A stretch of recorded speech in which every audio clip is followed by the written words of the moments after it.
Good Super Sunday morning, everybody. Welcome to Philly AM Sports with Alan Mike. I'm Alan.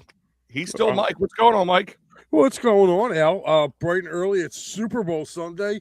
So today's the day you feed your face with some food. Watch some really bad, probably halftime performance. And if you want to watch it, I think there's dueling performances from what I hear. So yeah, we can get into that.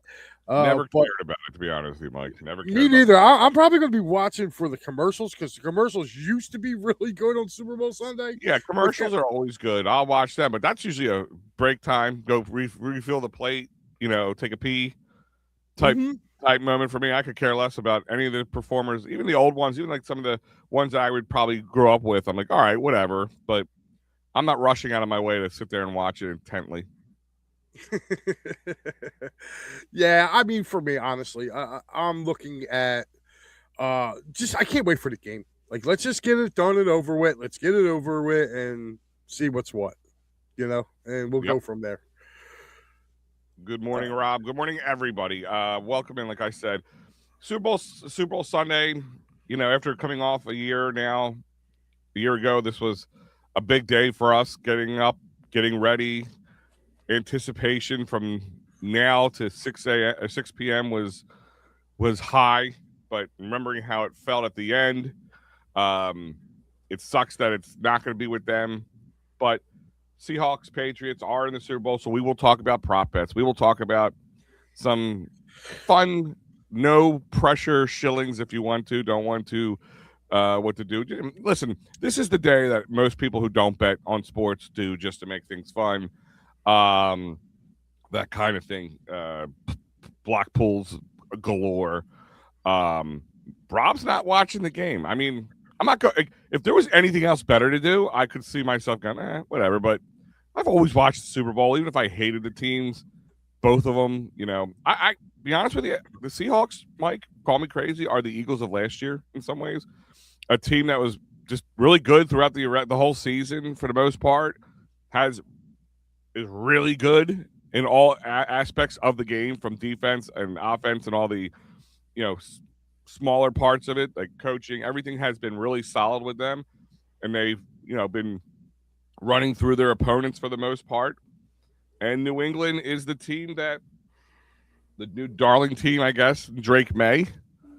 Of course, New England would go and get another quarterback somehow, and well, no, here's the thing. granted, it could If be 1 year wonder. We'll find out. right, I mean, if you would have jumped on at the beginning of the year, which by the way, tomorrow the odds will come out for the Super Bowl, for next year. If you would have went back after last year, like to make the Super Bowl, just make the Super Bowl, both of these teams, if you would have placed a $5 bet on either one of these teams, you would have a nice hefty chunk of change in your pocket.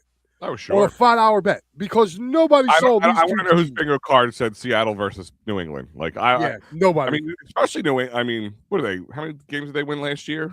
Not a lot. No, Uh, they didn't. And neither did Seattle. Seattle well, was kind of going through turmoil too. take the So, NFC Championship game. I think they might have won 10 games, or the AFC. I mean, they might have won 10 games last year between both teams. Um, if that, I could be less. I don't even know off the top of my head. Rob's not watching because he don't like either team. I mean, Mike, have you ever not wanted to watch the Super Bowl because you're just so angry at the teams? Or, I mean, I well, remember when watching the New England Giants games. Right, I'm like, everybody just kind of thought the Giants weren't going to win that game, especially the year the New England was undefeated.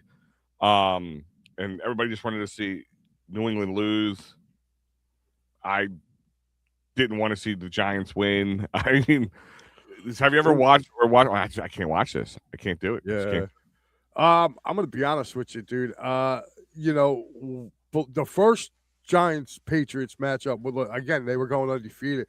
Mhm. I in the whole, I remember being at a Super Bowl party, and the whole room was pulling for New England because everybody wanted to see perfection. And I walked in, and we did like this little thing, like you would just everybody put money up, right? And I'll never forget it. It was me and one other person out of about 30 people in the room that Me and the other guy were rooting for the Giants because I didn't want to see Belichick get that. And if you remember too, on that Super Bowl, like they literally just played each other like the last week of the season. Yeah. Giants gave them a really good run for their money. If you remember that season, the Eagles were the first team to slow them down. And what I mean by slow them down, and this is where I kind of give it, the Eagles played them on a Sunday night football game. I remember this one. And they were 14.5 point underdogs to them. They were a 2 touchdown underdog, and the Patriots barely, and I mean narrowly, escaped that game. I think they beat the Eagles 24-21 in that week. And then Baltimore took what the Eagles did, but Baltimore had a great defense, but their offense was kind of shitty. So they couldn't really have enough points. But the Giants, basically, the Eagles kind of laid the blueprint on that. And I know somebody's going to wake up and say, oh, I'm being a homer. If you go back and look at that series, the 3 lowest games that they had, and granted, they were all wins because they were undefeated. They beat everybody in 17 weeks. So, nobody got the W over them until they got to that Super Bowl. But the groundwork was laid out by the Eagles. Jim Johnson, the late great Jim Johnson, put a hell of a game plan together, and that's what the Giants end up using. What the Giants did differently than the Eagles was they took, and you got to give, I believe Spagnuolo was the coordinator then. You got to give him credit because he's the one that came up with that NASCAR package where he lined up 4 defensive ends and put 4 defensive ends in, and those defensive ends started beating the hell out of the guards. They were too quick. Yeah. And that's what ultimately ended up, I think he called it the NASCAR package. That's when it was born. But yeah, I remember doing that. I remember watching the Giants and the Ravens in 2000. Yeah. And we at my buddy Tate's house, and we all put up money for point totals. And I said 41. I threw it down on the table, and there was probably about a good 30 or 40 people there. I walked out of there with about probably like $200-$300, something like that. Just throwing $5 in. Like all these different people were throwing money in. I think it was like $10. We all threw $10 up, and we all wrote down like point totals because I know one dude had it at 40. And I was like, damn, dude, this is Price is Right. And that's how I was like, wow, this didn't give me enough room to work with. I had between 40 and 42. But yeah, the worst Super Bowls I think for me to ever watch were the Cowboys ones. Oh yeah, well, I mean they were terrible. Yeah, I guess those years I can remember that. I just have to remember one in the last 25 years where I'm just not watching this. I don't want to watch this. I don't want to watch either team win. You know what? I mean, there's plenty of times I don't want to see any team win. To be honest with you, like if you go by that mantra, I wouldn't watch any Super Bowl the Eagles weren't in. You know what I mean? Like I watch AFC championships, NFC championships without the Eagles. I watch plenty of playoff games without the Eagles. Yeah, the 2009 Super Bowl I couldn't watch. Pittsburgh, Arizona. I remember that one. I could not watch that one. I was still hurting on that one. That's really when I was just over at that point. Yeah, I was like, you know what? Like, I just felt like the Eagles were the better team. Like, that's the case where you look and you know the better team didn't win. You know what I mean? Didn't win. It was, and to lose that Super Bowl, I was just like, no, because I knew in my heart if they would have got there, we would have gotten the Battle of Pennsylvania. And I think we would have had a better outcome. I think instead of waiting until 2017 to get our first Super Bowl, I think we would have had a parade that year because that Eagles team was good that year. But to me, that was lost money on the Steelers card. What did you bet? Did you just bet the game, or did you bet like a prop bet, or? Yeah, that's crazy. Do you feel Vrabel is good enough to figure out to beat the Seahawks as I do? I think if any coach, Bruce, has the ability to do so. I know, like, I was reading or watching, looking at tweets, reading some articles that they simulated the game as best as they could, and they blared Bad Bunny, and they sent him into the locker room for 14 minutes. And blared Bad Bunny, and then sent him back out to like simulate the type of game and the loudness and the atmosphere. but I mean, you can only do that. I think the hardest part for a coach right now, for either team, but especially a younger team like the Patriots, is the lead up. Is I mean, I've covered Super Bowl week.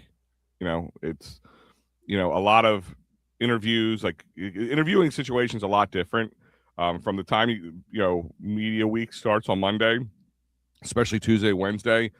You have all the accolades coming on with the MVP awards and Coach of the Year awards, the dinners, and then like they're in just giant auditorium or whatever areas where they have their little sections you can go up to and interview everybody. And that's the hardest part I think for a coach to simulate is the the lead up the whole week, the wear and tear of that. Because remember, it's a Super Bowl. 90%, 99% of the time, it's on a neutral ground. In sense, it's who has the fan base worth traveling and spending the money on it, like the Eagles have done. So that plays a little bit of a difference maker there. But in my eyes, I think it's the lead up. It's looking past. Hey guys, this is a football game. This is it is the Super Bowl, but it's another football game, and you need to pretend like that's it. Put it all out. Don't worry about who's covering the game or mom and dad are watching or this is your moment, your last moment, your first moment, your moment of many or not. The hardest part is reminding them that and just do what you've been doing that led you here. I know me and Mike will get into our picks. We're going to go over that and some betting thoughts on our half. We'll take that in a little bit. But yeah, I'm going to hit a couple of these up right here. Yo, fellas, what's going up, Mikey P?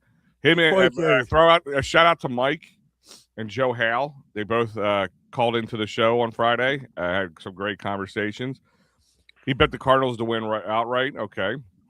Seattle 39, New England 22, as the Pats offense was not good enough against Denver before the snow.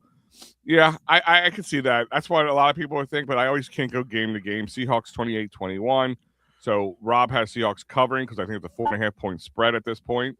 Mm-hmm. Al, I didn't think of all about the media and the other issues, young players, and I think you're right. I mean, that's the hard part. Even not the young players, but the guys who've never been there before. Yeah, like if you're going up against a team like, say, it was the Eagles and the Patriots, right? Then they would have the upper hand because they did this all last year, so they have a feel for it. So that's like the hardest thing, and it's a whole week, and it's 2 weeks off, so you have to keep yourself in game mode. A lot of guys, I remember even at young ages, I had a hard time, with bye weeks, and it was hard. So yeah, but here's the thing too. I think it boils down to me. It boils down for me is the offensive coordinators in this game. All right, Josh McDaniels been there, done that. I guess it's kind of it's. I'm not gonna say it's normal for him, but he's been to a lot of them. Okay, where Clint Kubiak wasn't, and also Kubiak was also interviewing for the Raiders job, too. He's likely going to be the Raiders' next head coach. So, excuse me. So, I mean, if you're looking at that right there, that's why I think it's going to keep it closer than expected. Now, I don't think, Mike brought up a point that they struggled in Denver. Guess what? A lot of teams struggle in Denver. Number one, the atmosphere there. Well, Denver's defense is smothering, but just the fact that you're playing that far above sea level. It's really a mile high. Right. Yeah. Right. So, they're actually up there. A lot of teams who look great and, that are great go there and lose. You know what I mean? I mean, hell, what's his name? Ryan Clark. Ryan Clark could never play there. Every time, whatever team he was on, whether it was Washington, Pittsburgh, when they had to go to Denver, Colorado, he was scratched from that game. He physically could not play in that game because of the air, the air pressure. So, but I got some really, really decent I guess Super Bowl memories. I'm going to read you, Al, just what I got from the honorable mentions for greatest NFL performances. These are just the honorable mentions. Most points scored individual. James White scored. Really? Yes, holds the record for most points in a game, 20, and most receptions, 14. Wow, I did not know. In a Super Bowl game. Yes, another one. Defensive dominance. L.C. Greenwood of the Steelers recorded an unofficial 4 sacks, which still remains a single game high in the Super Bowl. I guess was that before they started counting sacks officially? Sacks, yeah, it was in the 70s, but he had 4 sacks. Special teams, of course, Desmond Howard, Packers Super Bowl 31, is the only special team player to win Super Bowl MVP, totaling 244 yards and a 99-yard kickoff touchdown. All right, these are honorable mentions. The last one, as it's put on there, dual threat excellence.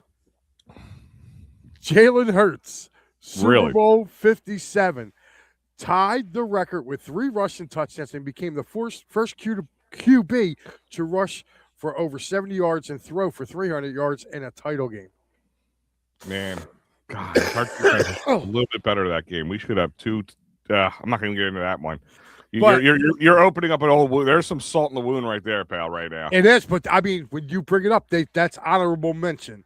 But everybody's the fumble, the whatever. Keep going. But some of the top 10 performances, I remember watching most of these. Believe it or not, the one yeah. Actually, one I was lucky enough to see. But this one here, man, God. Right now, like I said, this is top 10.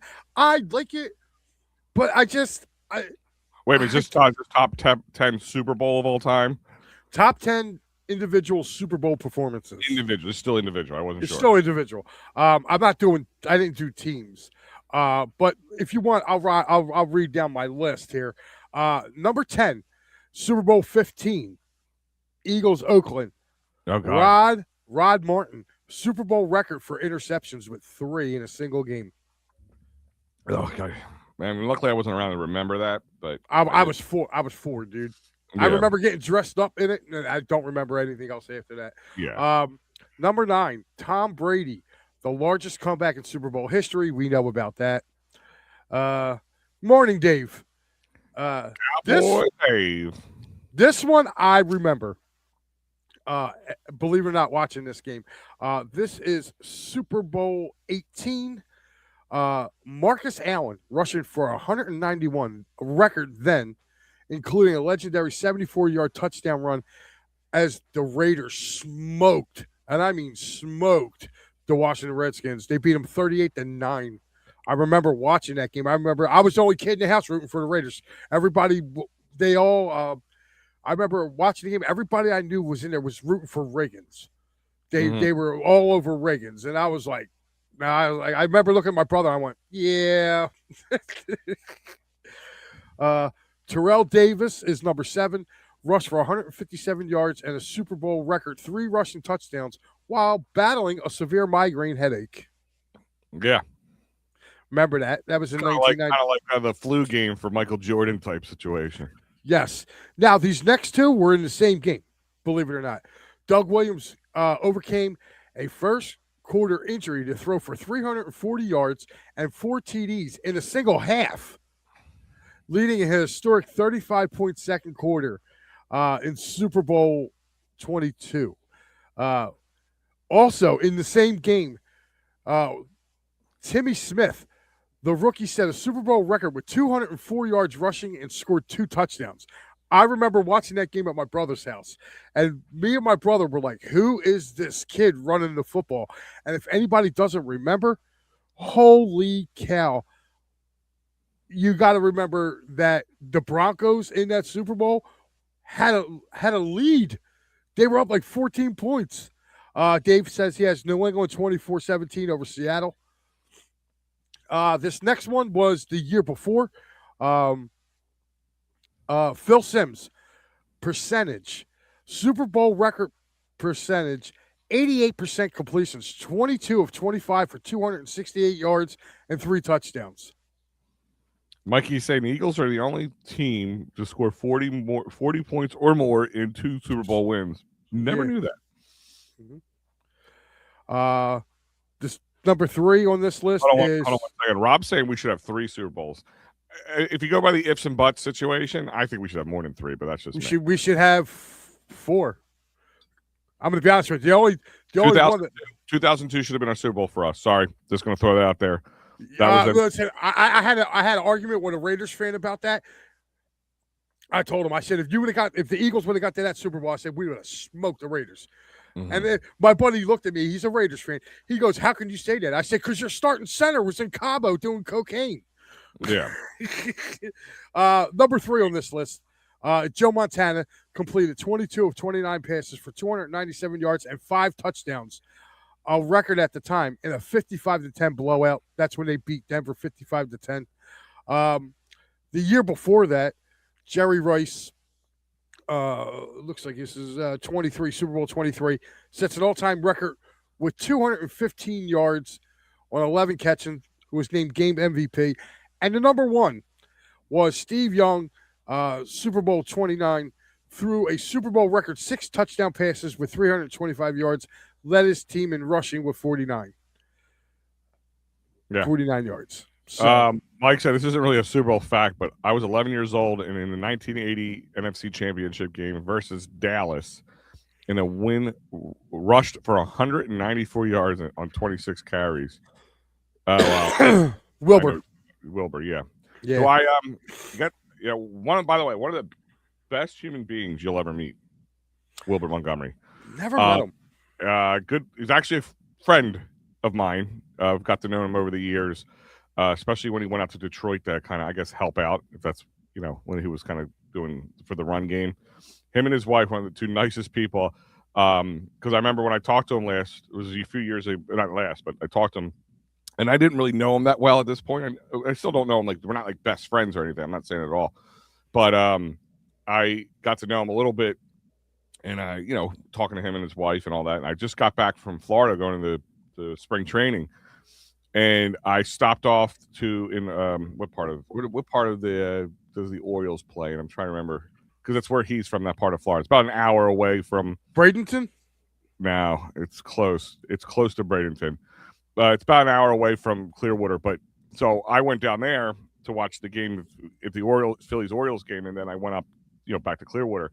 And I told him when I got back, he goes, "Dude, I live there. You should have just stayed with me." I'm like, I didn't know we knew each other like that, where I could just call you up and stay at your house in Florida, bud.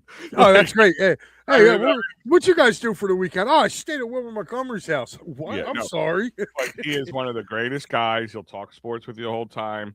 He's not full of himself. He is really good dude. Like, maybe I'll see if I can get him. I don't know how good he is with technology, but I would love to maybe just get him on the show. He could talk for hours. We would just ask a question and sit back and rest. Just let him. Yeah.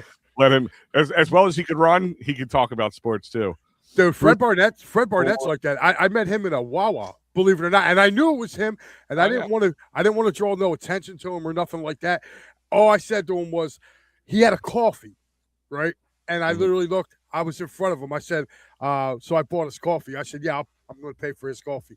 And he turned around, he looked right at me, and as I walked by him, I said, "Thanks for everything, 86." And that's all I said to him, and walked out the door. As I go to get in my car, he goes, "I really appreciate that, man." He said, because usually, he goes, "You just said what you said." I said, "Man," "you made my youth." I said, growing up being an Eagles fan, I said, "You gave me many smiles on Sundays, man. Thank you." And that's all I said. Yeah, he's awesome, dude. Awesome, dude. Now, the one guy I always wanted to meet, and the only reason I kind of met him, like, going by, and it took me a second to realize that it was him, was I always wanted to meet Byron Evans. Always wanted to meet him. I love this one. Good morning. I'm Wilford Brindley talking Super Bowl snacks. Wings, nachos, chili, cocktail weenies. Sounds good, don't it? Don't bring up sugar-loaded tips, cooking soda flowing like a river.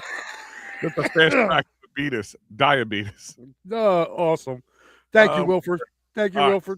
So before we get more into the Super Bowl, because we have spent about 25 minutes talking about Super Bowl, of course, we got to talk Eagles. Now, for those who are joining me, a lot of you were listening to me on Friday night and have heard me kind of take a change in stance in some of the organizational pieces, but it was all on the cusp of the stout out situation, and this, in my eyes, still holds true. I'm not changing the status.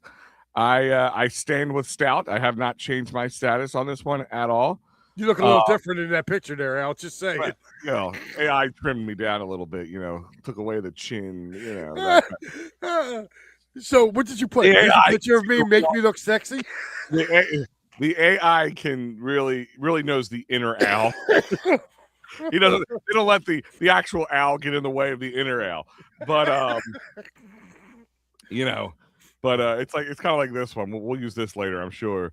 Um, but I really have started. I think this organization has made a giant mistake, and not a mistake that they can't bounce back from. Don't get me wrong, and I want to say that and I want to first before I get back into it because I know it's going to set my blood pressure up, and then diabetes becomes a second problem I have to worry about. But Mike, what has been your thought? Well, I look at it like this: they kind of we find out that they stripped him of being the run game coordinator in the season.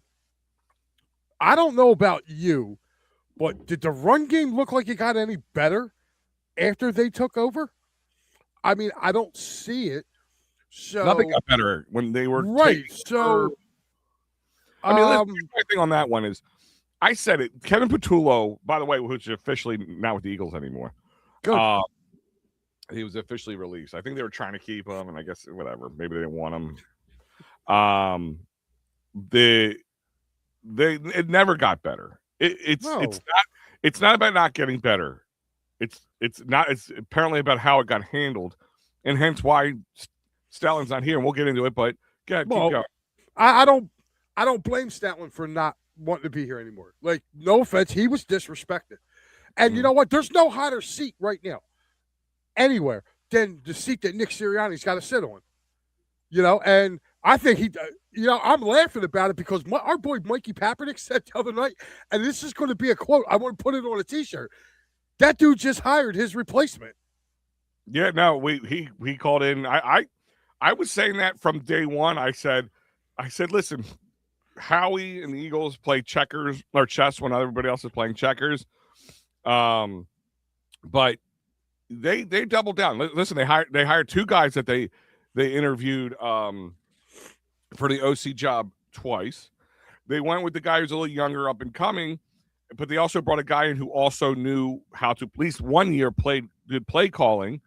And I think, if this guy, think about it, he's 33 years old. He's 14 years younger than Kevin Patullo was. So, yeah, this guy, let's say, for instance, that Nick's out of here in a year or two, right? And this guy starts just looking good. They have their replacement already. He's either going to be, unless, and you know what? And here's the thing, too. They have ultimate success. Here's the smart thing, too. And I think Jim Schwartz saying he's going to take a year off from coaching, he says he's taking a year off this year. I love the fact that he's taking a year off because, to me, if Fangio wants to retire at the end of the year, you got Jim Schwartz coming back. Jim Schwartz will come back here, I believe. I think he's actually going to take probably Vic's place if Vic wants to be out of here. Now, with that being said, offensively, hiring Gizzard or Gutter, whatever his name is, Gizzard. Yeah. Like a gizzard with an R. Grizzard. Yeah, Grizzard. All right.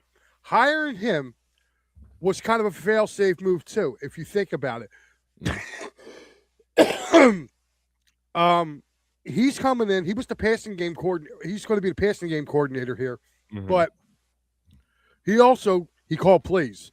And he was an offensive coordinator. And I'm sorry, like a lot of people looked and went, "Oh, well, Tampa had a down year." Tampa had no wide receivers to throw to. Godwin was gone for half the year, and so was Evans. I had Mike Evans on my team. Trust me. Okay. They were throwing to Sterling Shepard and 3 rookies for most of the year. So I'm going to give that a kind of a pass. That's like taking A.J. Brown and Devontae Smith off of here and then telling them to use, Achilles Smith, Cooper, and somebody else to throw the ball to. Dotson. You'll throw John Dotson in there. So, I mean, for that to sit there and people. I kind of like what they're doing there. I don't like how it went down with Stoutland though. Um, again, you don't, and I think this is going to have something to do with the offensive line. I think Lane's going to come back. I don't think. I think he's going to play his contract out. The one I I'm worried about is Landon Dixon. I think money ultimately speaks, but then health is very close to changing that tune. So, and here's my thing is, and I might touch on this a little later, Bruce, about the Olympics because I have a point I like to make about that. But I look at a lot of things. I read reports. I look at the social media stuff. I take that with great assault. I look at what Jeff Statland said on the way out. His little tweet, right? The stout out tweet. He had not one point said, "Hey, thank you to Howie," or "Thank you to Jeff Lurie," or "Thank you to the Eagles organization for letting me have 13 years here." It was, I can tell you almost without having exact proof and reading a man's mind, but just of all the puzzle pieces that I was able to attach, this wasn't like, all right, listen, guys, I'm 63 years old. There's a new guy coming in. I just don't want to have to go through a whole process again. I'm ready to retire. I've got my couple Super Bowls. This was made because it's just what's best for me in my life going forward. This was made because he felt disrespected and forced out, which the narrative I've heard from many people, you asked for this. You Eagles fans asked for this. They asked for an offensive change. Well, you got it. That's the biggest load of crap I have ever try to swallow in my life, but I won't swallow it. I won't even put it near my mouth because it's the biggest load of crap. Yeah, it is because it doesn't matter what we ask for. Since when? Listen, if you start listening to the fans, you're going to become one. Well, that's why that's why you're supposed to be in charge. Like if you start listening to the fans, you ultimately will end up becoming one of the fans. Like, no, I don't want to hear that. No, listen, you know why you have to change offensive philosophies? Because the people you had in there weren't getting it done. And that includes Stoutland. They had no that includes Stoutland too. Stoutland's got to take a hit on this too. No, and that's my thing is that'll be my second point here in a second because I'm not saying Stoutland this year didn't have any blame, but here's the thing is Stoutland's been through more HCs and OCs than anybody we always hear about Jalen Hurts. He's got a different OC every year and it's really difficult. And I'm not disagreeing with that. That man's had to deal with a different OC coming in, changing things, doing things. He's been the run game coordinator since 2018, and they've had pretty much really good running success and really good O-line play, despite the facts of how well they were playing throughout those years. So let's just swallow that. I don't think Jeff Stoutland has any problem dealing with any OC. It does not sound like in his goodbye that he's leaving because it's his decision. No, he's leaving because he felt disrespected because he felt Nick Sirianni and Kevin Petullo, and this is what happens. This is the hubris of winning Super Bowl. Well, we need a new OC. We're not going to go check any at all. We're just going to promote Kevin Petullo from him. So Nick gets his guy to move up. I even sit there, we'll see how it works. Maybe he is good, maybe he isn't. Nobody's going to do good with Nick Sirianni as the head coach if you've never called a play before because you're going to have growing pains. Anybody's going to have growing pains. So could Kevin Petullo be a good OC one day and he got screwed? Maybe. I don't know. That's beside the point. My ultimate problem with this is they did not talk to him about it. They just kind of pushed him out.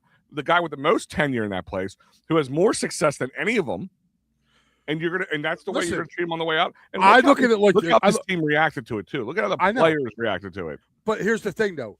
Ultimately, it's a business, and listen, Stoutland may have gotten replaced because he's been there so long. Like you really got to look at that too. It's like no different. That's not the problem. I'm okay with that. But okay, yeah. The biggest issue you're having is he got disrespected. No. He got disrespected, and then they allowed it to happen. That's where my problem is. And I know you're not gonna fire Nick a year after winning a Super Bowl, even with the way the season kind of ended, because it was still, you want to call it a successful year. If they were like 5-6 win team this year, maybe he could have got let go. But you still went to the playoffs. You still had a chance small chance, but chance to make some noise. They're not going. It just doesn't look good from an organization to fire a Super Bowl winning coach the year after. I get it. I get that. It's really hard to do. Kevin Petullo, fall guy. I get that too. But you bring in Nick, and then you tell us, all right, here's Sean Mannion. and Sean Mannion wants to bring his guys in. That's fine. If that was the way it was, that's fine. That's not what we're hearing. We're hearing that this decision was made before Sean Mannion was even a thought process in his head. This just helped I think Sean Mannion just kind of helped put it over. I don't think, and even if Sean Mannion is a cocky, young, up and coming guy, comes in and goes, Jeff Stoutland, no, I need my guy. I think anybody, especially a young guy who's never done this before, would absolutely love a Jeff Stoutland, a guy who's done this before, a veteran presence, a guy who's had ultimate success. Yes, last year wasn't a great year, but again, Jeff Stoutland had what he had to work with. They had no real depth because I guess you can throw that one on Howie a little bit. And injuries were a huge problem to the guys up front. Well, injuries were huge to the offensive line up front. And the only reason why I say that is because I'm going to disagree with you about not having a decent, I guess, decent backups, because they did. The problem is few of their backups got hurt during the preseason and got hurt pretty bad. So, again, the only guy that left off of that line was Mekhi Becton. He's the only guy. I'm sorry. Juergens played hurt all year. Dickerson played hurt all year. And so did Lane Johnson. When you have 3 of your starting 5 playing hurt all year and going in and out of the lineup, like, I'm sorry. Those guys, Dickerson and Juergens, like, I'm going to keep it real with you. There was too short of a turnaround time for their injuries to heal.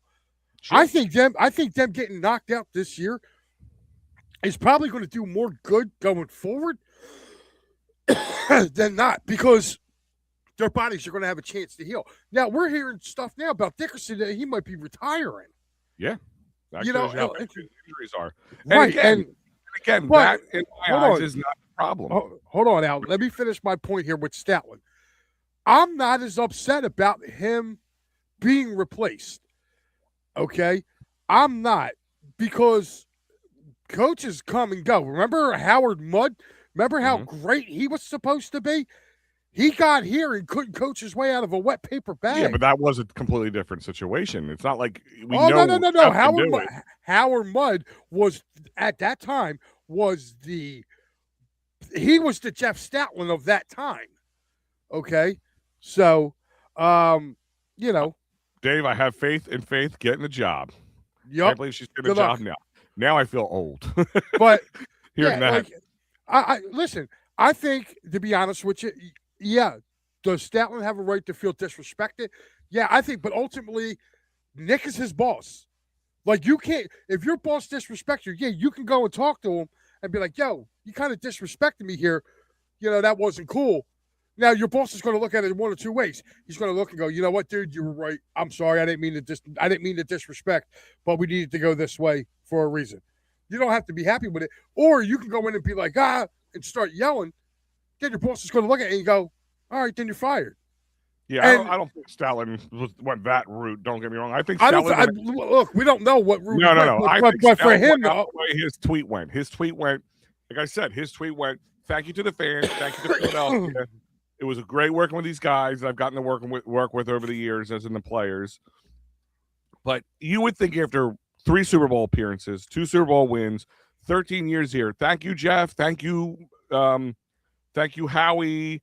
Nothing. Well, it was, like I said, we weren't there to see how that went down. You don't know. Again, the guys that are making the decisions for this team, you have to go. A lot of people, what's really getting me in is that they're saying, oh, well, this person did this. We don't know what happened behind closed doors. All we know is Stoutland didn't like something, and then he left. Okay? He's out. And he has that's the way. He's older. He's successful. Right, and he has the time to do that. Now, here's the thing that I'm going to say. Who's not to say, all right, Jeff Stoutland had to start somewhere to get his name out there. Sure. I'm not saying the guy who's taking his place is the next Jeff Stoutland, but we have to be ready to move on from these older coaches. Yeah. Especially 63 years old. I mean, him and Fangio are not going to be here forever. Like, no. Again, and you know what? I give a little blame again to Howie and Jeff.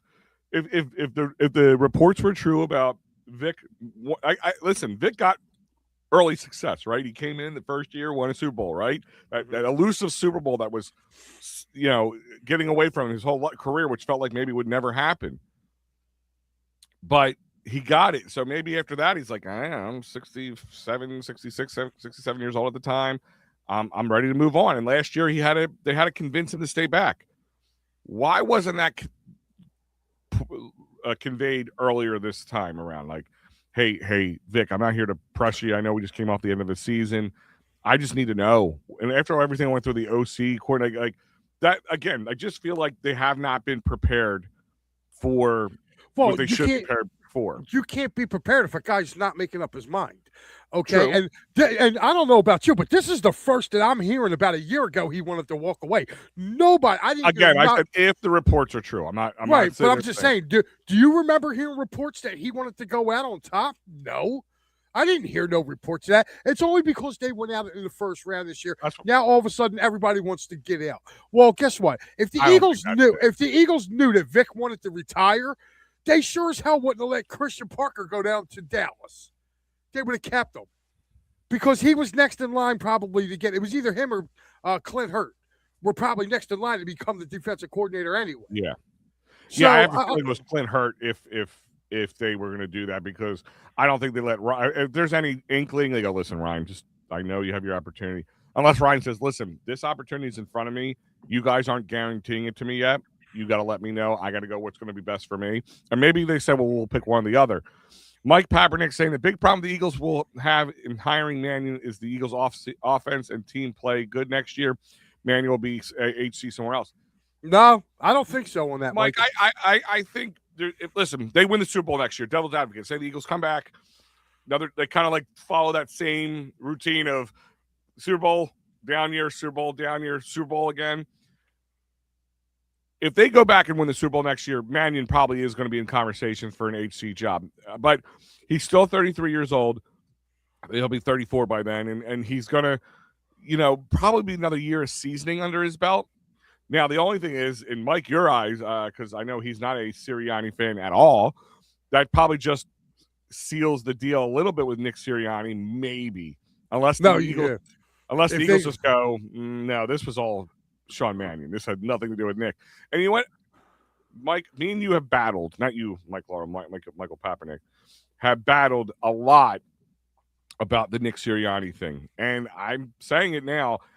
I used to like, and Maddie, I think when you weren't here the one morning and he came on in your place, Mike, he goes, what did Nick Sirianni do? And I said, from what I can tell so far, it's not calling plays during the game or anything. That's not his forte at all. He just doesn't have a feel for the game live like that. Because a good OC, a good coordinator, has kind of a few plays ahead. If this goes this way, I'm going to do this. If that goes that way, I'm going to do this. But I figured, scheming the week of, keeping the players together, keeping the coaches together. I think Nick Sirianni, with the win of the Super Bowl, hubris set in big time. Got his guy in the position that he wanted and just thought he could do, I'm the HC and I can do whatever I want. And to a point, you have the right to make that call. But at the same time, if things don't go the right way, guess whose fault it is? Guy on top, head of the snake, And in my eyes, Nick Sirianni's become a problem. For what we've looked at, like I said, Nick Sirianni, I always use the terminology is like a curveball or a knuckleball pitcher. It ain't pretty, Mike, but it seems to be successful most of the time. But Nick Sirianni, I'm not going to use the word clown. I'm not going to be like that like everybody else is. He's exposed with this one. This one showed that he had hubris, that he thought he just knew better than everybody, that this was just going to be a given because Jalen's at the helm, because he has a really dominant offensive line, which he took for granted with Jeff Stoutland. And again, I'm going to reiterate myself. I'm okay if Jeff Stoutland leaves and they have to replace him. That is fine.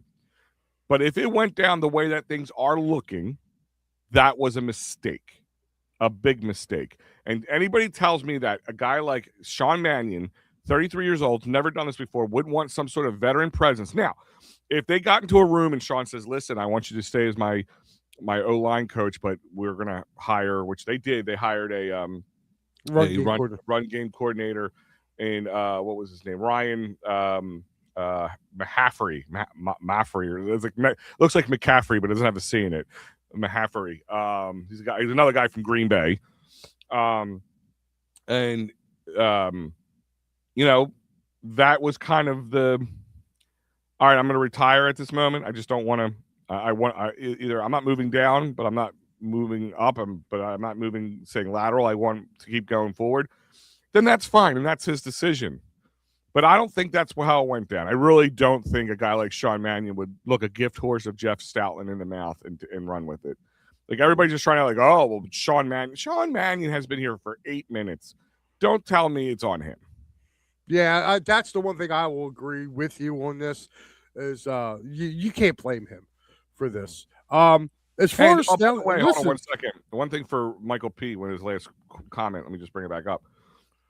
I'm not worried about him getting a head coach job next year. If he gets a head coach job next year, that's okay. If we got to win a Super Bowl and bring in a new HC or new OC to replace the last one, I'm okay with that. Like this whole thing where we have to find a guy who's going to stick around. They found a guy in Vic Fangio to stick around, and every year he's been talking about contemplating leaving. I mean, It doesn't matter in that sense in my eyes.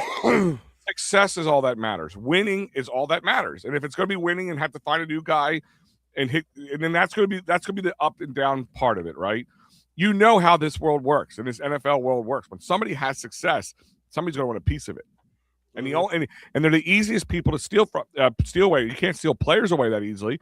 But if you have a coach that's an OC and you need an HC, it's an easy pull.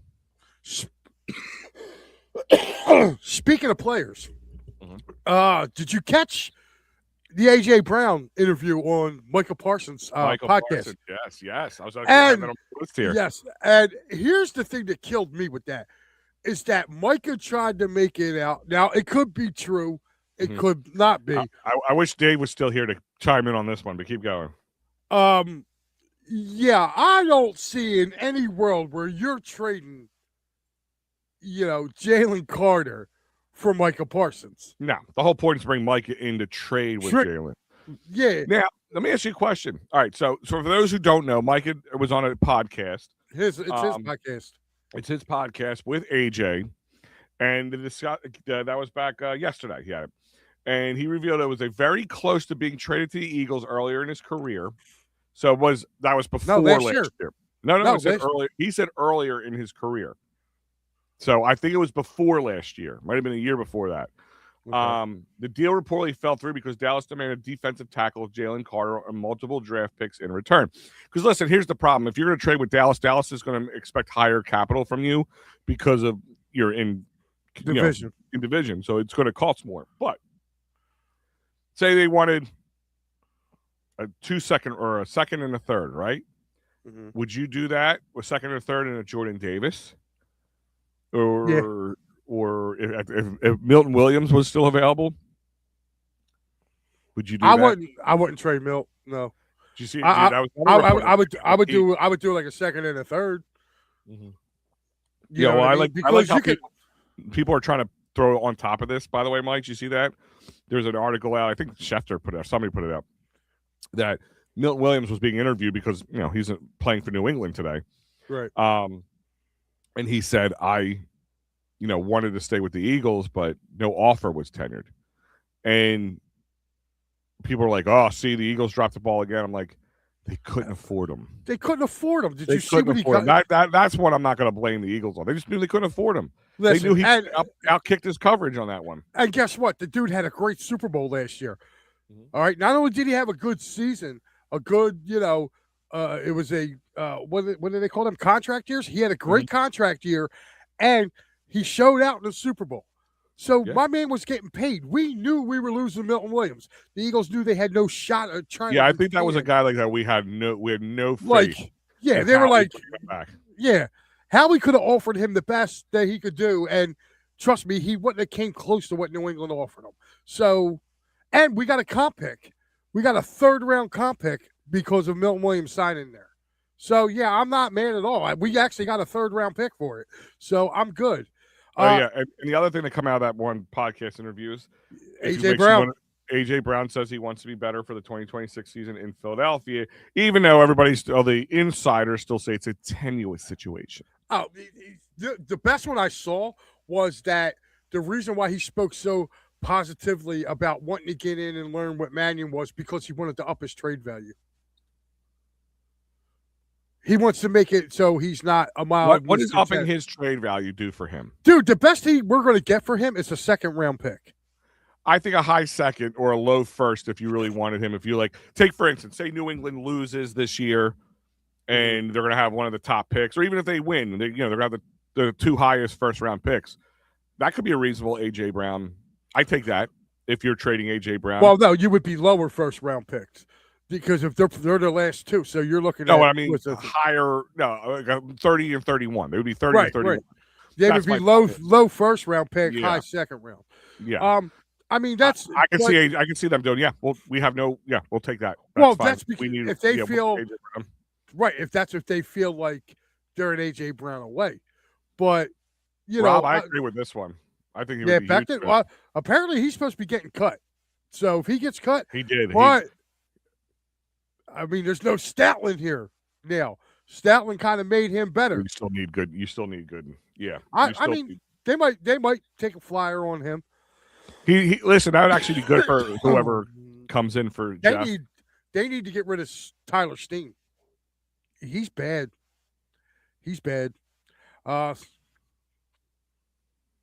This is a good point, Mike. If what I'm saying is true, okay, and again, I only can tell you from the puzzle pieces that I've connected. I can't sit here and say guarantee, but from what I connected and from the sources that I can try to feel from versus ones I think are just trying to make hay.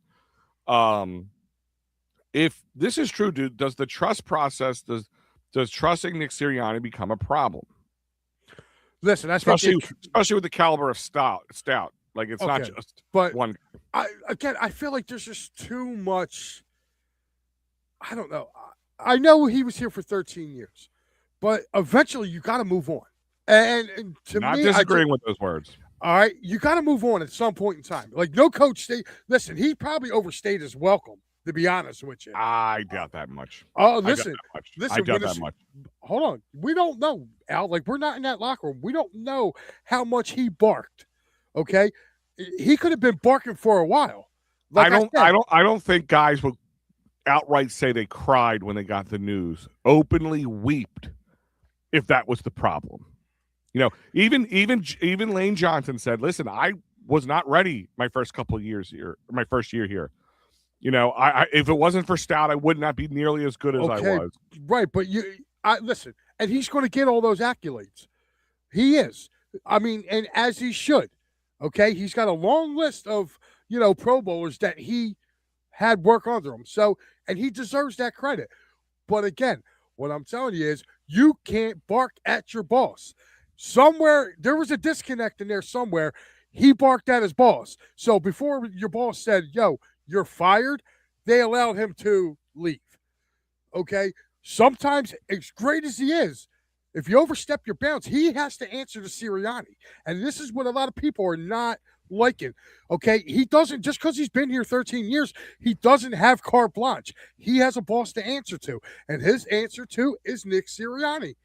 And if Sirianni felt like what he was doing wasn't getting the job done and he had to inject himself into that to try to get it going better, that's Nick's right to do that. He is the head coach. It's not Sirianni's working for Jeff Statland. Statland was working for Sirianni.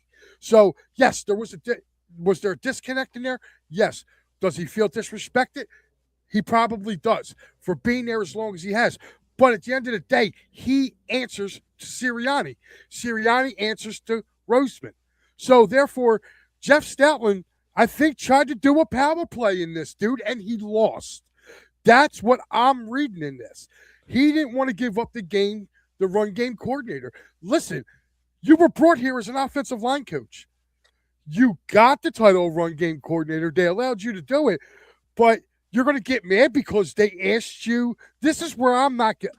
Well, I know where you're going, and I'm gonna tell you. I think you're a little off on one part of it. One part of it. I'll push back on one part. I don't. We don't know. You don't know. I don't know. I'm not sitting there saying I think Stoutland said no. You are not taking this. I think it was the way it was handled, where there is apparently, and I'll go with what apparently is being said, that it just kind of happened in the dark of night. They never talked to him about it. They just kind of pulled it away. He gave up his run game coordinator status because they just started taking it. Which again, I'm not disagreeing with Mike in any which way, Mike, saying that you're wrong. That it's if he's the boss, he's the boss. I'm not disagreeing with that. Be right or be wrong, he's still the boss. You're right. But what I'm gathering, this is the only thing I can gather so far, is that it didn't go with him going 2 middle fingers in the air. See you later. You're an a-hole. I'm doing what I want to do. I don't think it happened that way. I think they took that with him, and he was just like, okay, I see you. All right, well, you did that. It didn't get any better. Okay, still seeing you. And then everything just went down the way it went, and he didn't say thank you. He didn't go out again. He didn't go out middle finger in the air, F the Eagles, F Nick Sirianni, F this, F that. He didn't do that. He just took a very blanketed statement thanking Philly itself and the players that he coached, and that was it. Yeah, and I'm sorry, I feel that's wrong too. I mean, you spent 13 years here, man. They hired you. A lot of people. They hired you, regardless of how it ended. They still hired you and employed you for 13 years. How about a thank you to at least Jeffrey Lurie? He paid your salary for 13 years. This is what I'm saying. He's like, still there. He's technically still there. Don't forget. Well, yeah, he's still an employee. But here's what I'm right. But this is what I'm saying. There's something like there's something not right about this situation where I feel like a lot of the blame is being pushed on Sirianni, and there isn't enough blame being pushed on Stoutland. Stoutland was a part of the problem too. Like when he was run game coordinator, it wasn't doing nothing. It wasn't. The run game, the offense as a whole this year was bad, and he had a part in it. And I'm sorry, like again, for him to go out the way he did, okay, that's cool. He thanked the fans or whatever, but you didn't thank your employer who employed you for 13 years? Dude, nowadays, you're on a coaching staff. You got 5 years to get something done. After 5 years, you're on the unemployment line, and that includes the all-great Stoutland. You know what I mean? He stayed here for 13 years. They made him a centerpiece and basically said to any coach coming in, we have our offensive line coach and run game coordinator in Jeff Stoutland. So because they took it away from him, this is like I'm not getting his reaction from being taken away from. Like, okay, dude, like if you were getting 240 yards a game like Barkley was a year ago, and then they took it away from you, this would be the best reaction in the world, and he'd have 1,000% people to be behind him. The run game was bad, dude. Well, they wouldn't. Yeah, they wouldn't have had to take it. I mean, I get it. Again, Jeff Stoutland didn't have a great year, but this is the first time I can think of in 13 years. And then that's the other thing. I'm hearing other people going, well, the year before when they won the Super Bowl, they were just lucky not to get injuries. I'm like, that goes for any position, any job in sports. Well, like, I listen. I can remember. I can remember 2014 with DeMarco Murray not having great runs. The Ryan Matthews. That was before. That wasn't. No, he's been here since 2013. 2018 is when he became run game coordinator. Yeah, but he was still offensive line coach. Our offensive line wasn't great then. They weren't. Jason Kelce, by 2016, they were talking about getting rid of him. Oh, yeah. So, I mean, years, yeah. Again, I'm not saying he came in as a perfect angelic saint and he did no wrong up until this year. Yeah. I'm not saying that, but that's over a decade ago. I'm not worried about that. Outside of last year, we got to analyze that. We have to analyze that now because we're talking 13 years. That's more than a decade. So I'm not looking at when he became run game coordinator because 2018 they didn't run the ball all that well either. We had a banged run the ball much at all. That was Doug Peterson. That was Doug Peterson, and Jay was all banged up. LeGarrette Blount was all banged up that year. They didn't run. 2019 they didn't really run the ball that well. It was Carson Wentz throwing to the Wawa boys. 2020 wasn't Anything greater was right. was the That we year for what it was a was. right. So again, what are we really speaking about? 2021, 2022, they right. established the run game big time. Right. And that was what Sirianni, Steichen came in. When Steichen took over the play calling, that's when they became right. When Steichen took over the play calling in 21, that's when they started becoming. So you're looking at 6 years, which has been playoff success. They've gotten to the playoffs every year, gotten to the Super Bowls, and they won one.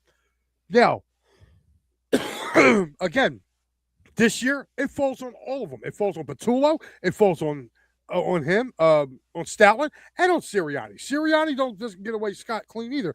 But all I'm saying is, if all coordinators are failing and all cylinders for the most part outside of defense, all offensive coordinators are failing, and that's on Sirianni. That's on Nick Sirianni. That's why I said Kevin Patullo, because unfortunately, as the OC, you're the next level up.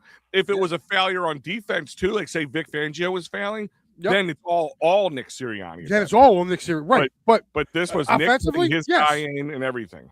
Yeah, but I mean, listen, you would do that too if you're a head coach and your one guy leaves. All right, say your guy leaves and you got a buddy that's been helping you throughout your coaching or whatever. You're going to be like, hey, yeah, all right, here, run the offense. That's all he did was look out for his friend. Oh, and speaking, you're going to get a kick out of this. This morning, did you see who the Chicago Bears promoted to? Oh, yeah, sure. Tell me that. Yeah, Press Taylor, the guy that we didn't want here, is now going to be. Was that one of the reasons Doug Peterson got let go because he wouldn't let Press Taylor go? Yes. Yeah, that was the main. He wanted Press Taylor as his offensive coordinator. The Eagles said no, and Doug said, well, then we're at an impasse, man. He goes, you're going to have to hire somebody else because I want Press as my offensive coordinator. And they made, because if you remember, they fired him. At that time, that might have been the right move. Press Taylor, listen, that was what, 2020, right? 2020 to 2021 when they were transitioning from the season. That was 6 years ago, or 5 years ago, however you want to look at it. That was 5 years ago. Maybe he needed to take that 5-year journey to get back to where he is today. Well, I mean, guess what? He's going to be Ben Johnson's right-hand man now. He's going to be Ben Johnson's right-hand man right now. And again, you're it's like being Andy Reid's offensive coordinator in some ways. Like, who really is doing the work here? Yeah, you know what's funny? Mm-hmm. My kid was all excited about Harbaugh, right? Mm-hmm. Then they go get Nagy as their offensive coordinator. I said to my son, I went, yeah, that's not going to be well. By the way, you talked about one other thing. There was a notable signing by the Eagles this week.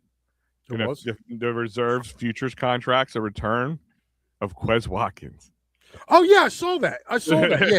Yeah. They signed linebacker Chance Campbell, D-back Tariq Castro-Fields, wide receiver Danny Gray, and defensive tackle Gabe Hall. But wide receiver Quez Watkins was a reserve/futures contract for the 2026 season. The return of Quez Watkins. And hey, look. Ojulari was sent back to the IR, by the way, if it really means anything. Real quick, because I know we're going to get back into the Super Bowl stuff because we're getting towards the end here. So we talked about A.J. Brown speculation. We talked about I just want to talk about that. Like, I watch him. Like, I truly believe what this dude's saying. Like, I'm not doing it. I'm not. Who, A.J.? Yeah, I'm not. Okay. Because the way he was answering it, you could tell when somebody's trying to be political. He wasn't trying to be political. He was answering the questions the way they were answering. Because, what's his face? Derrick Henry walked up, put his arm around him, and goes, come on, man, get this guy in Baltimore. And AJ's like, nah, dog. He goes, I love Philly. Yeah. Like, and listen. Either he's really smart and he knows how to play the politics of things, or I think, and this is my thought process, and I'm at times so over him in some ways, but the smart Al knows that he makes your team better right now. Like, there's no. I think he's one of those. He's like a smart diva. What do I mean by that? He's a diva, and diva's going to diva, right? That's going to happen. But I think he also, like, kind of like a person who yells and screams and like later goes, "Yeah, I was kind of being a dick there for a moment." You know what I mean? Like, exactly. I think that's what he does. Like, I was probably being a little bit of a diva at this moment. I should cool off a little bit. Yeah. And listen, I mean, I don't think you're going to tensions are high, Mike. When you're not winning. And even when you are winning and people can feel like you can feel when the winning isn't real. And maybe, just maybe, Mike, that drop pass in the San Francisco game, maybe that like kind of opened his eyes. All right, I'm not perfect.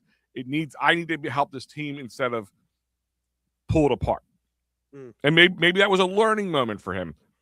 But if it is one way or the other, that's a check mark or a plus or a feather in AJ Brown's hat. That's how. Listen, the only thing I can do is take a man at his word, and what he said in that interview, I'm going to hold him accountable. Well, for it's that. also the same thing as there's three sides to every story. There's your side, their side, and the truth lies somewhere in the middle. Right. Well, you'll find out. I mean, if he gets traded to New England and he says, "Yeah, I'm happy to be here," and couldn't wait to get out of there. I think it'd be dumb for him to say I'm not happy to be there. But yeah, if he goes, thank God I'm out of Philly, what a cesspool that was. Yeah. Either he's being a d-hole or he was telling some truth. Right. So, all right, now let's get into some of these props for today. Are you ready? Yeah, man. All right, I'm going to run through them real quick, and I want props, locks, and parlays, Mike Laro's input. Here's some of the basic stuff right now, the key props. Rushing yards for Walker, Kenneth Walker, over under 71.5. Anytime touchdowns at minus 195. What are your values on those? Well, considering he's the only one really kind of rushing the ball, although I did hear that they were bringing up Cam Akers for this game as well. Cam Akers is the player. I remember Cam Akers. He was with the Rams, right? Yep. Yeah, he's actually with Seattle. He was on there, but Amen Cup with the former Rams taking a I would take the over in the rushing any anytime touchdown. I think Walker's gonna get in the end zone today. So you're taking the over or the under on the rush? I'll take the over. Oh, I think he gets over 71 yards. Yeah. Okay, 71.5 yards. So 72 or more. Jackson Smith Njigba, NSJ or SN, JSN as people call him. Receiving yards 94.5 over under. Ooh, I'm going to go under. And the only reason being is he's going to have Christian Gonzalez on him all day. Yeah. I think the big names, we'll get in that in a second, are you might want to steer clear of in some ways. Anytime touchdown, minus 110. You take that? Yes, I do believe he will get in the end zone. Okay. It's a big game. He's a big game wide receiver. I just don't think he'll get the yardage. I think he'll get a touchdown, though. All right. Ramondre Stevenson, rushing yards, 49.5 over under. I'd take the over on that. I think New England's going to be able to run the ball on that defense. I do. Plus 140 in anytime touchdown. Book it. He's getting in the end zone. Okay. Drake May, passing yards, 235.5. Ooh. 235.5. Yeah, I'm going to go under. Okay. I may be wrong, but his last couple games. Well, I mean, what do you have? 39 passing yards against Denver? I mean, but that's Denver. Like, Denver's got. No, I get it. They got all-world secondary. I don't know. 235. I would be safe. I would take the under. I think he's going to throw for about 210, 215, but I don't think he'll get to 235. They run the ball a lot. You know what I mean? Yeah, no, absolutely. What else you got? Hunter Henry. This is kind of one I stuck out to me a little bit. Receiving yards, 39.5 yards. Over under. What do you got? I take it over in that. Okay. I'm actually going to give you. I got a couple written down here. Plus 235 for any time touchdown. Definitely take that. I think Hunter Henry has a. I think he scores it. I think it's going to be a high scoring game. And here your novelty bets, and then we'll get into what you got here real quick. Ready? You got it. Go ahead. National anthem. Charlie Puth performing between 117.5 seconds and 119.5 seconds. Over under. Was it 219? 119. 119.5. I've seen a couple different places. We'll say 118. Over. Gatorade. Orange, yellow, green. Orange is plus 240. Yellow, green's plus 260. Yellow, green. Okay. Coin toss. Heads is minus 103. Tails, it's a coin toss. The coin toss is literally a coin toss. They're both minus 103. Who would have thought? Don't even answer that one. All right, here you go. Super Bowl MVP odds, your last one. Sam Darnold plus 115. Drake May's plus 230. JSN is plus 550. Kenneth Walker's plus 850, and Rashad Rashid Shaheed is plus 3,000. Wow. Yeah. Which I think still, I mean, the guy would have to go off to win that. Yeah. I don't see that happening on any of them. Really, I would probably one of the two quarterbacks. Yeah. Man, that's all they gave you though for that. Oh. Yeah. Over under on Bad Bunny getting booed. Oh, if I boomed, does that count? I'll take the over. I mean, it's funny. I'm such an old man when they like Bad Bunny's coming. I'm like, who's that? Is this guy dressed like a giant bunny?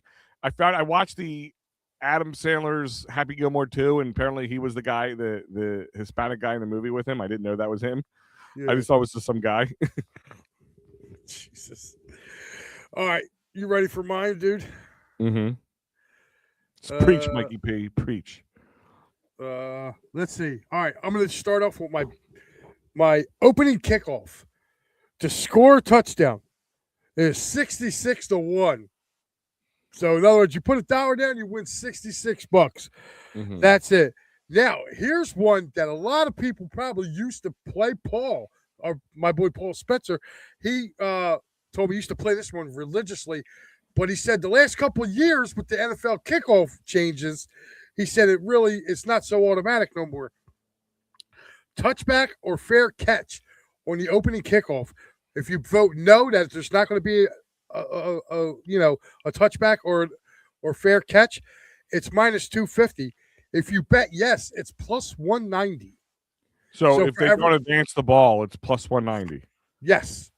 If it's a touchback or a fair catch. So if somebody fair catches the opening kickoff or it goes for a touchback and you put $100 on it, not letting them try to return it at all. Like like kicking the ball out. That seems odd. It seems that odd. Used to be automatic.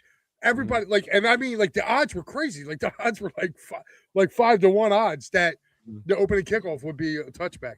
Now, my correct score parlays are this: 31-25 Seattle pays 1,000-1.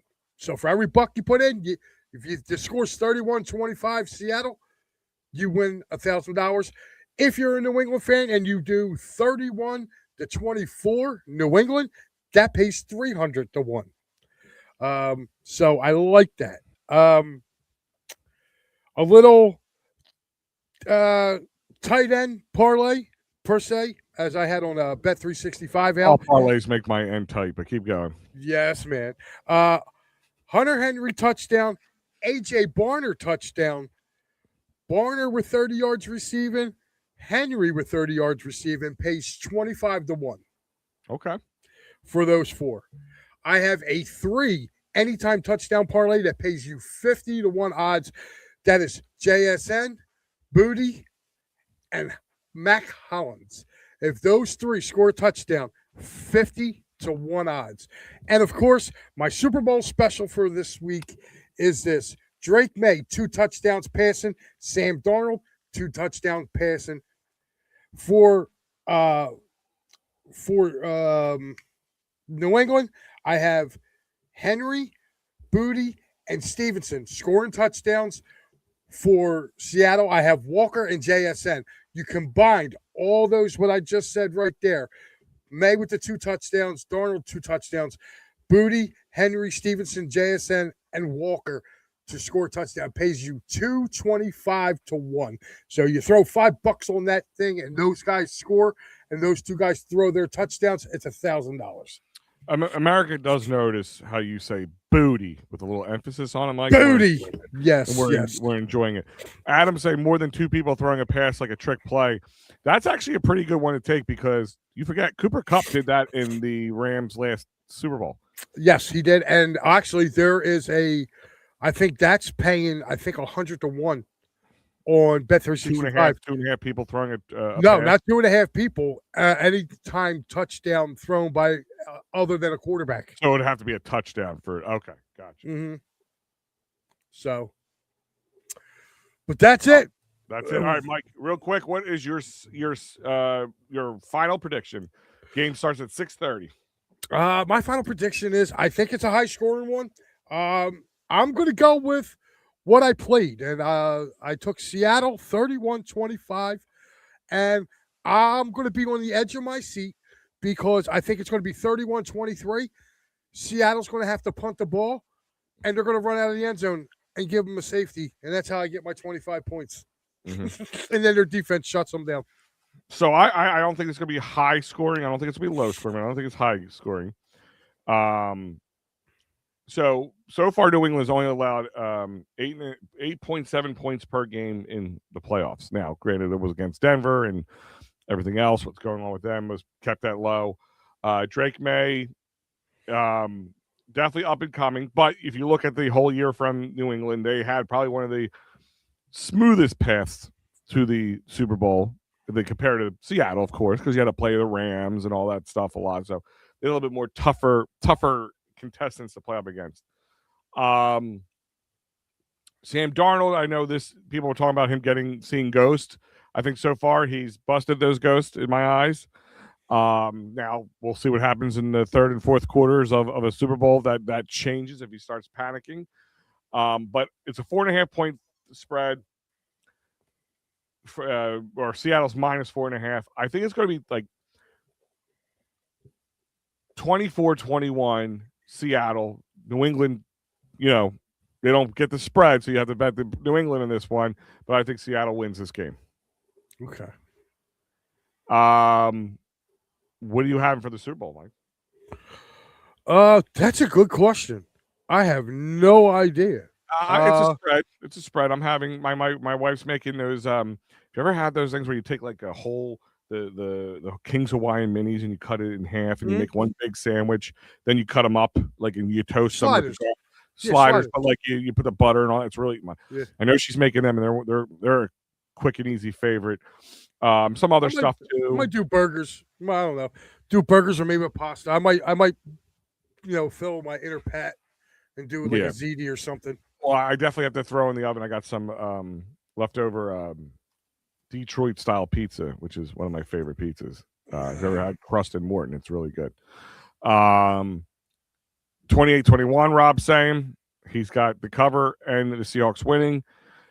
Pizza and homemade wings and buffalo dip. Nice, Adam. Nice, Adam. I wanted to get my Zantac out for that one, but I'm on. Adam, tell me when to be there. I'll be there. On that, guys, thank you very much for joining us today. Hopefully you enjoyed this. Hold on, Al. We have to give a reminder.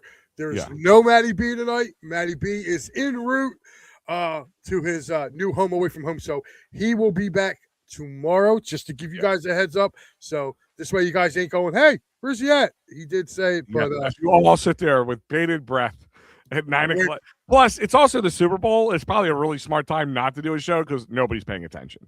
Exactly. Like he would be literally going on in the middle of the Super Bowl. Right. So, or towards the end of the last half of the Super Bowl, which is just not going to pay him that well. So smart move by Matty B on that one. But he will be back tomorrow, as well as all the other great. Let me see, I got that right here. Nope, this is. That was this one. There it is. There you go. All the Pittsburgh Sports Tonight's the final words. The Birds Blast is apparently back on Thursday as well. Gridiron Weekly, my Philly Friday Frenzy as well. I might have some people lined up as a guest on that one too.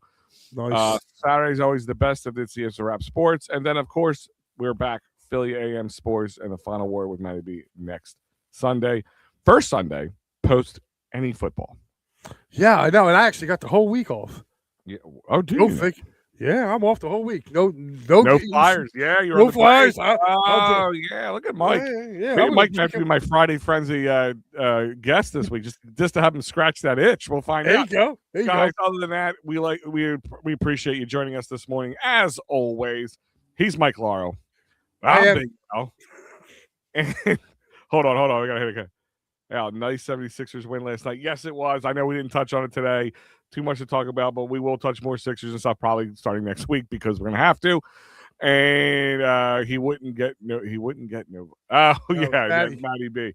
Yes, even the Matty B vampires will have to stay in their coffin for tonight. But other than that, guys, thank you. We will see you next Sunday.